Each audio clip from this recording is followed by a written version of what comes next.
Welcome to the Lift Your Story podcast with guest Sherry T. Hi, everyone. I am that gal. I'm Lori Ann from Milton, Ontario, Canada, and I'm with. I am that guy. I am Roy Miller from Dallas, Texas, and we would like to welcome you to our Lift Your Story podcast. So in this episode, we're very pleased to have Sherry T, and she is an entrepreneur with a story that we're going to hear about today. Thank you so much for being with us today, Sherry. Yes. I am Glad to- so delighted to be speaking with you too. Thank you for having me on your show.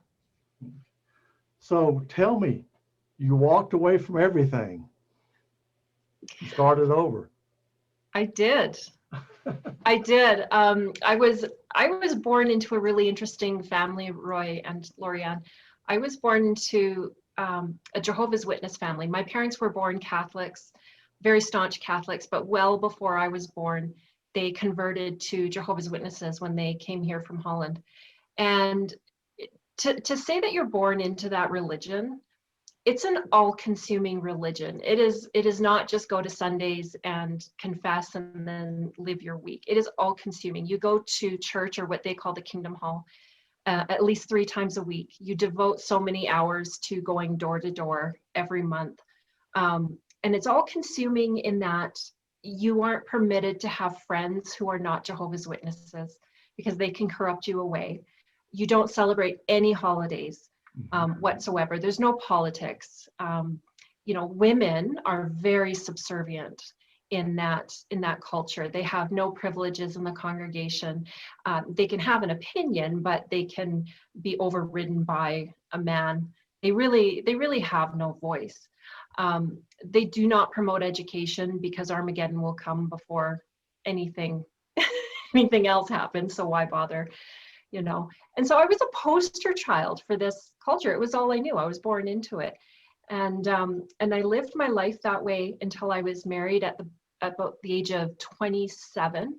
And around the age of 34 or 35, I started having some doubts, not just about the faith, but my marriage was very, very unhappy. And so at the age of 37, I just walked away from everything. And that meant that my family disowned me. It meant that my friends, because they were all Jehovah's Witnesses, they could no longer speak to me. I left my marriage at the same time. I was 3 days into a new job. So there was nothing in my life that was familiar to me anymore. Completely had the rug taken out. You know, that almost sounds like being an Amish person and being shunned. It's very similar. I relate a lot to that religion, the people who leave it and they're shunned, because to this day my family doesn't talk to me. I come from a family of 6 kids. I was very, very close to my parents, very close to some of my brothers and sisters, my nieces, my nephews, all of that. None of them talk to me. Wow. That must be tough for them too, though, I would imagine. It is tough. It is. There's a lot of healing that had to happen from that. I mean, never mind the abandonment that you feel at your core from your parents disowning you. But yeah, I don't quite know how to articulate that. It's difficult for them too. I have to give them that credit too, because they drink the Kool-Aid. They believe that I am going to die at Armageddon. So to them, it's a death. It's a death in the family. So I have to appreciate their point of view as well. Here's an interesting story. I remember when I was in high school, senior, and there was one of my classmates. He was Jehovah Witness. I didn't even know this until he was in a motorcycle accident, and his father went, and without a blood, he would die. And of course, the transfusions are not allowed, but his father said, I don't care. I want my son to live. And he never spoke to his father again. And it was because, although he survived, he was so angry that his father had gone against their faith. So that was painful. I can't imagine how the father felt about that, But how do you watch your child die when you know they can survive? That's really hard. And how can it be wrong if it's so ingrained in your instincts to protect your child and want to save your life? I don't understand how a God would instill that instinct within you and then punish you for that. That is not a God of love, for sure. And that's the transfusion subject, even though thank God I never had to personally be faced with that decision. It was one of the teachings where it just didn't sit right with me. I couldn't say that I didn't believe it, because like I said, I was a poster child. Even when I left, I didn't leave because I didn't believe. I left because there was something pulling me inside. So it doesn't sit well with me, that the whole blood transfusion. My best friend's wife was in a real bad, she was a Jehovah's Witness. She was in a real bad traffic accident. And the people from the church came to the hospital and they were there. They said, she cannot have a transfusion. And my best friend said, oh yeah, she can. And they wouldn't do it because the people of the church said, no, it's against our religion. We can't do it. And he had no power. He was the husband. Yeah. And one of the first things I did. And it was life-threatening. The Yep. doctor said if she doesn't have a transfusion, she's probably going to die. Yep. And he said, give him one. And they said no. The church said no. Yeah. Fortunately, she made it. Thank God. One of the first things I did when I left is I went to our local hospitals, because they have it on record that I do not accept blood transfusions. And I went to them, I says, I need you to change my record. That was a good thought to do that. Well, I typed it out too, and I had it witnessed and signed. I accept blood transfusions. My family has zero say. I am no longer associated with this. And so I want to make one thing clear. I am not anti-religion. I don't want to turn off any of your audience by bashing religion. I'm not anti-religion at all. I think that religion plays an integral part in many people's lives. It's when it becomes toxic, when it takes away your own sense of right and wrong, and you mindlessly follow, when it's very cult adjacent, then that's where I get somewhat allergic. Yeah. I mean, I wouldn't have thought of it as like cultish, but maybe looking back on it, yeah, I can see kind of some culty things in it, because I know Bobby, she's always, oh, I've got to go to meeting. I've got to go to meeting. I can't do that. I've got to go to meeting. She was pretty devout, and my best friend, he was nowhere near that. That was a big source of friction in their marriage. Mm-hmm. The religion. Yeah. But you know what, as much as I went through, like the 10 years or 11 years now since I've left have been so transformative, beyond my wildest imagination, that I have to acknowledge that it's because of what I went through as a Jehovah's Witness. And I faced some really ugly things in those 10 years that have really shaped me. So I'm not bitter towards them anymore. I can acknowledge their twisted nature and so on, and never want to be a part of that. But at some point I have to say thank you. I thank my parents. I wish I could do it to their face, but I thank my parents for all of this experience, because I am who I am now because of it. That's important. That transformation is wonderful to hear about. And can you give us a little bit more information about that? Yeah, so you know what? All of the things that were programmed into me, there's 4 things I went through since I left. I had to deprogram everything at every level, not just my religious beliefs, but that things like women being subservient and not having a voice. And then I had to rebuild that. And then I had to reconnect with my own intuition. And then finally I had to heal. But it was in the deprogramming where it got really ugly, because these things that I needed to overcome would come to me in circumstances where it would just hold up this big mirror and say, this is what you need to deal with. So I ended up in some very abusive relationships, and abusive in many different ways, because I allowed myself to be dominated to a certain extent.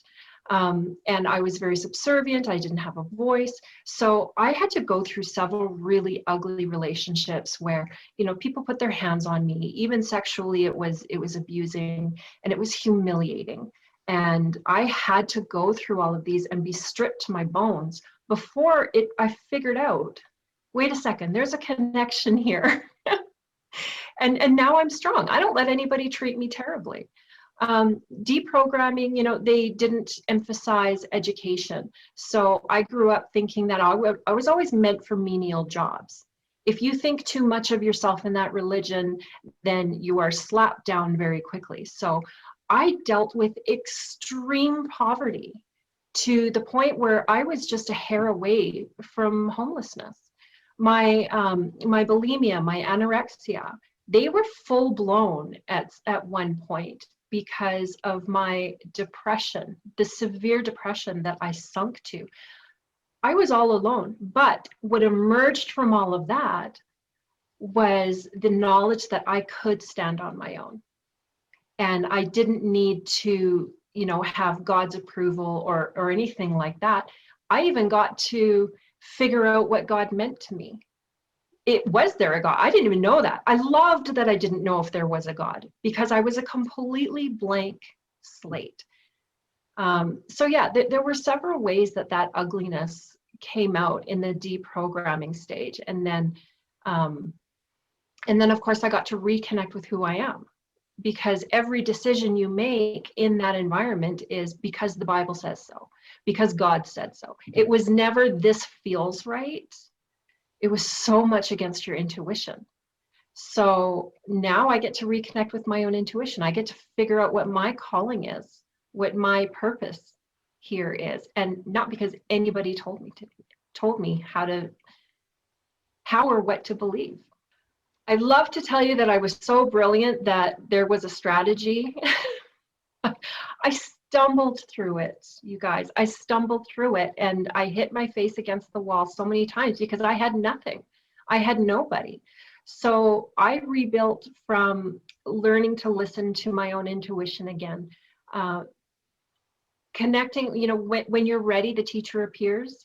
So there were several mentors that came into my life at just the right time. The healing and the grieving part is really interesting because I liken it to being a functional alcoholic, where you can function in everyday life. You can go to work, you can be productive, you can have your friends, but there's this toxicity in the background happening and you aren't well. And that was me for the last 10 years. I was functioning. After the first couple years where it was just like white knuckling it through my life, I had finally got some gainful employment. I had some friends, from the outside looking in. I was super healthy, but so I thought I healed, right? I was starting to have a voice. I was doing all this stuff, and I thought that I had healed, but there was one thing that was missing. I hadn't grieved. I hadn't grieved my old life. I had white knuckled my way through it. And one of the only things that I appreciate about COVID coming around was that it forced us to take a pause. And in that pause, once I stopped numbing myself, because I will fully admit, I'm not an alcoholic, but I did use alcohol as a crutch, as a numbing agent. There was food as a numbing agent. There was excessive TV watching. I did all of that.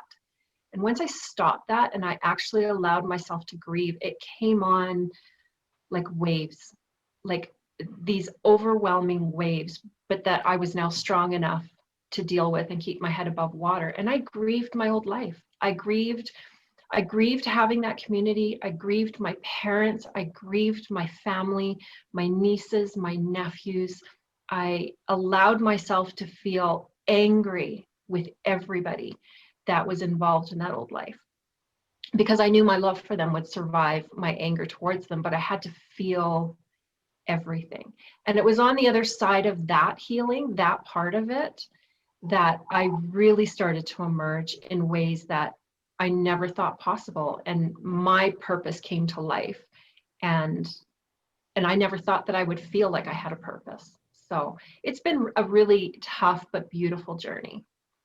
I often call that when you're letting all your emotions out, because I also struggle through bulimia, so I understand that numbing.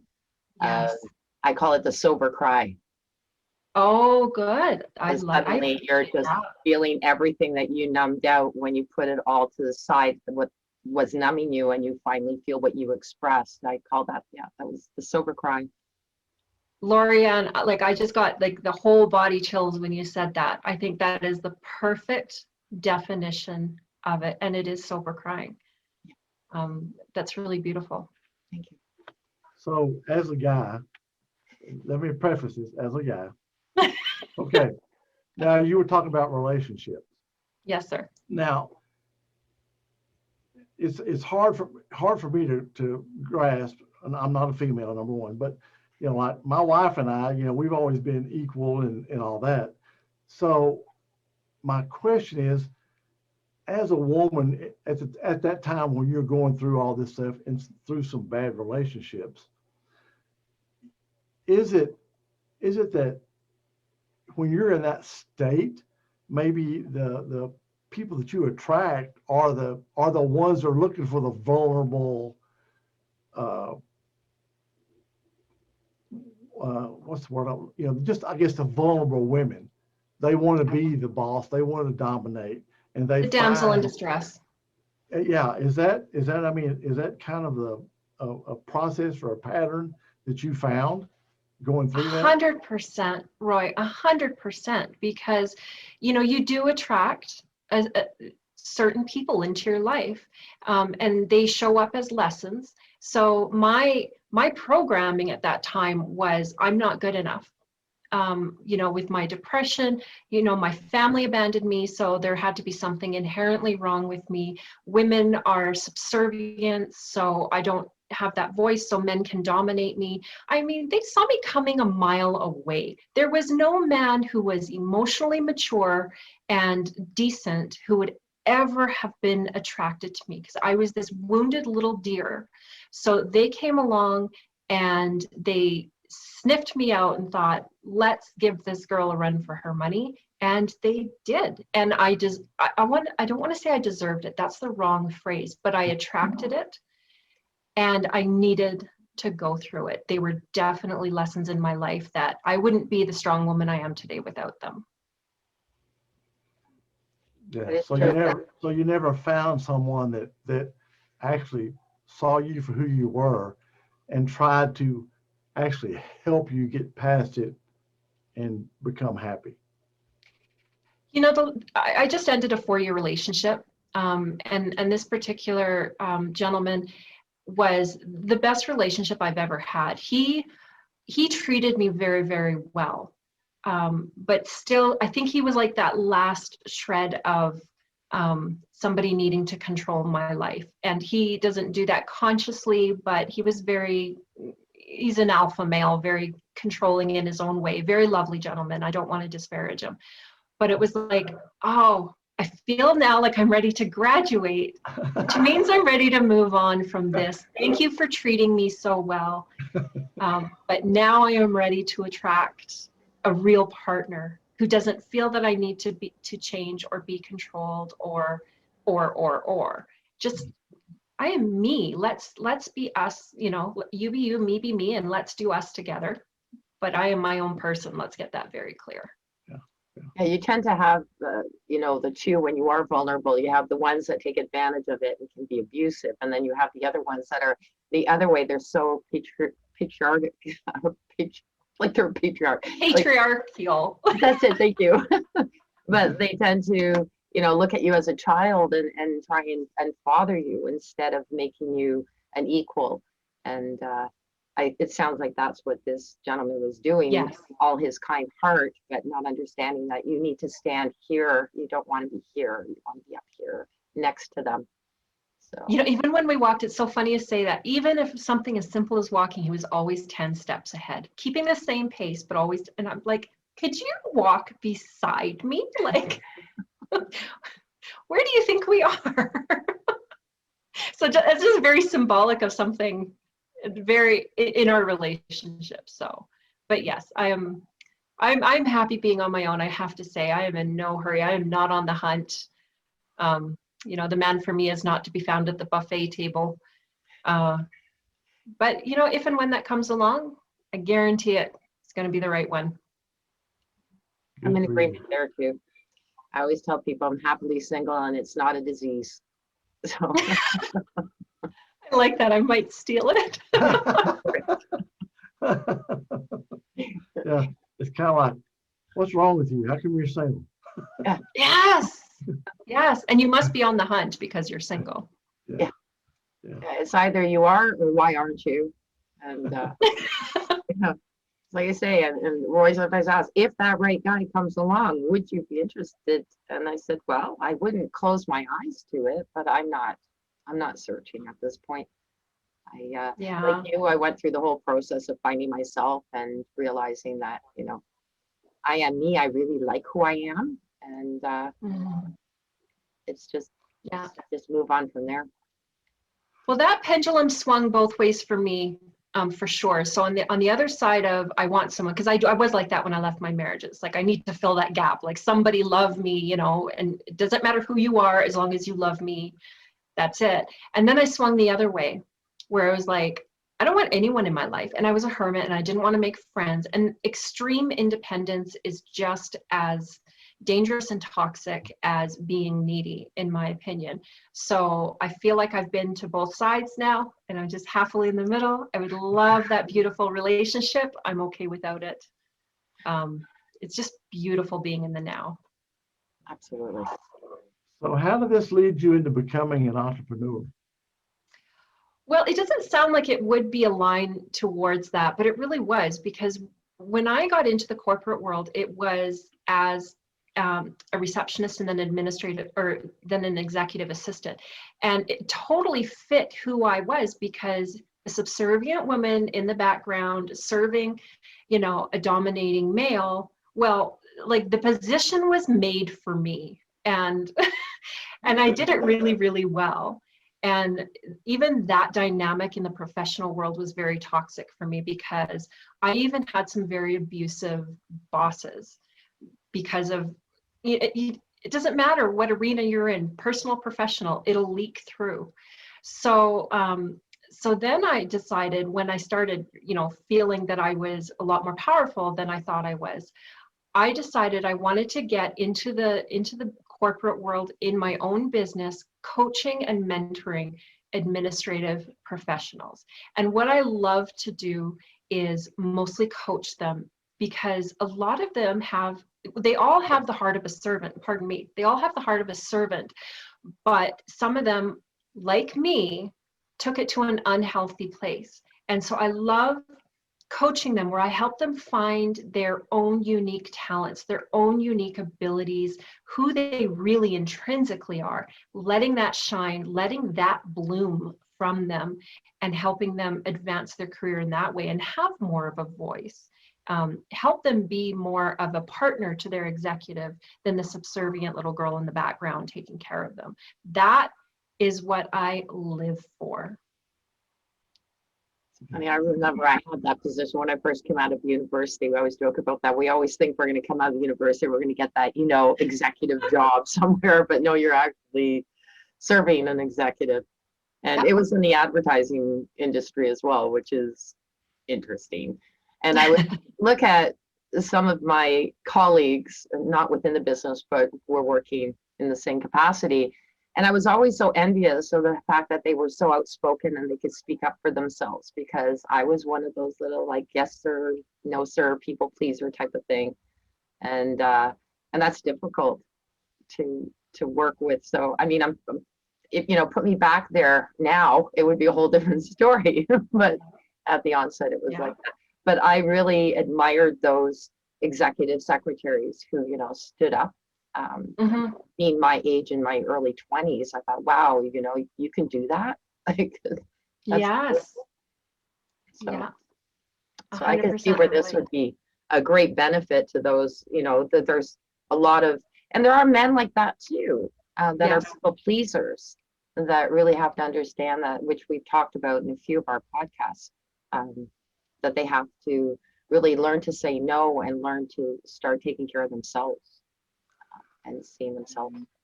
It's interesting you mentioned receptions, because I know I worked for some companies, and a lot of the guys thought the receptionist, she's just a receptionist. Hmm. That means like, but it doesn't matter, she just answers the phone, you know.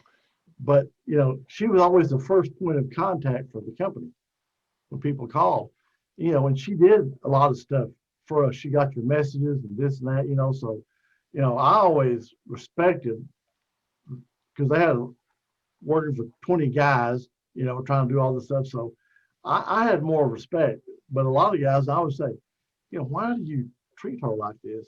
You know, well, she's just a receptionist. Exactly. Well, no, she's a person. She's got a job there. She does it well. You know, she does a lot of stuff that you don't appreciate. You know, you need to step back, you know. And so I don't know. I just, I've seen those type of people you're talking about. Yeah. There's some of those receptions jobs are not as easy as people think, and you're exactly right. They're the voice of the company. Yeah. When that person 100%. calls. Yeah. And there's appreciating them, but there's also tapping into the skill that you don't even know is sitting at that front desk, or the executive assistant. There's a skill there that unless you unearth it, you're leaving money on the table, man, in your company, you know. But it's always up to us as individuals to assert that and to let that shine and believe it ourselves first before we will ever expect other people to see that in us and treat us accordingly. But interesting enough, there were some receptionists, you could tell they were very meek. They were, you know, they were kind of the downtrodden, I guess the best way to put it. Yes. Others that were like, hey, you're not going to talk to me like that.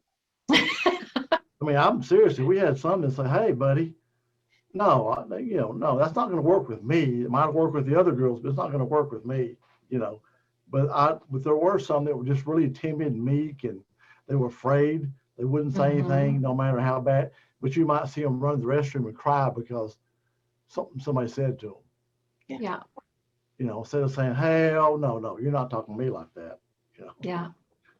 So. And, you know, I coach executives as well. I don't just coach the executive assistants. I coach the executives on how to work with their assistants, how to tap into their skill set, how, you know, learning to manage that relationship and really form that strategic partnership with them where, you know, they can groom their assistants to have a seat at the table because they're smart enough, you know. And I do recruiting for them as well, but it's just learning to tap in. And that part is so important to me because I had no idea who I could be until I dealt with my own shit, right? And so that training and coaching and all of that is just the vehicle I use to help them overcome their own shit. I'll sit down with an EA, and believe me, most of the coaching drills down into their personal life and their core beliefs that they are not dealing with. And once we can address that, the rest takes care of itself. You know, I don't train hard skills. I train the soft skills. So it just so ties into what is so important to me, that healing of old wounds. And then you can blossom and flourish as a person. Yeah, I think partnership is the key. Yeah. I think that really sums it up. It's that partnership between those people where they come together. Yes, 100%, Roy, because it shouldn't be about you're the CEO. I mean, there is hierarchy and you have to respect the hierarchy. I 100% agree with that. But if you can strip all the titles away, you are a person, I am a person, I have gifts, you have gifts. Let's collaborate on that, really form a partnership. And that's, you know, the sum is greater than the parts. You know, magic can happen and then everybody is prosperous. Which is why I named my company the ProsperUs group. But everybody prospers when you collaborate like that. Yeah, collaboration is key. Yes, I couldn't agree with you more. You make my heart sing, Roy. Well, Lorianne and I, you know, we're big on the collaboration. I can see that. I can see that. I love what you guys do. And, you know, while I say that, I want to say thank you for doing what you guys do, because you really do lift other people up. Thank you. Well, we believe everybody has a story, no matter who they are. And people need to hear that story. Yes. Speaking of stories, I just have to bring this up in the reference. One of my favorite relationships on television, and yes, I know it's television. I'd say Hollywood, but it was filmed in Canada. On Suits, the Harvey and Yes. Donna. I mean, that is the best. There you go, where he needed her and he knew he needed her, and she Yeah. needed him, and that was a perfect blend. Yeah. And I wish that all executive assistants could be, and their bosses could be like that, because that was just, it really speaks volumes to the respect that she got. Yeah. So Hey, I have Donna, to honey, throw that I've in. already got it, already done it, already sent it, it's done. Oh, That is like nirvana for assistants, to have Yeah. that kind of respect and relation, you know, that kind of relationship with your executive, for sure. it's the guy I've worked with for like off and on for 30 years. And he always said, we're like an old married couple. Because what can I'll say, I've already done it. Don't worry about it. I got it. Oh, okay. You know, we're like an old married couple. We just walk down the hall and say, done deal. Don't worry about it. Yeah. Now, the old school reference for the Donna reference, by the way, is MASH, Radar, and do you remember Radar? Colonel Potter and Yes, Radar and Potter, because he would always finish his sentences and already have it done. And now I just dated myself. Oh my God. Oh, are we all, huh? Are we all? Yeah. So Sherry, how can our listeners reach out to you? Well, thanks for asking that.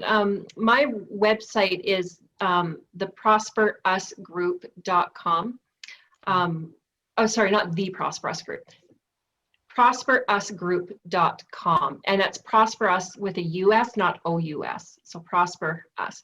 My email is Sherry@ProsperUs.com, and you know, anybody is free to reach out to me if they just want to talk, and you know, if they feel that they've related to my story and they feel that, you know, I can help them. Like, let's have that conversation. If I can be of any assistance, that is what I'm here to do. Beautiful. Great story, and it's wonderful what you are doing. Yes. Thank you. I really appreciate that. This has been my absolute pleasure. Thank you too for what you do, and thank you for the honor of being on your show. Well, it was our pleasure to have you. Thank you. Thank you. Bye-bye. Okay. Bye-bye. Bye. Thank you for listening to this episode. Be sure to visit us at lifterstory.com.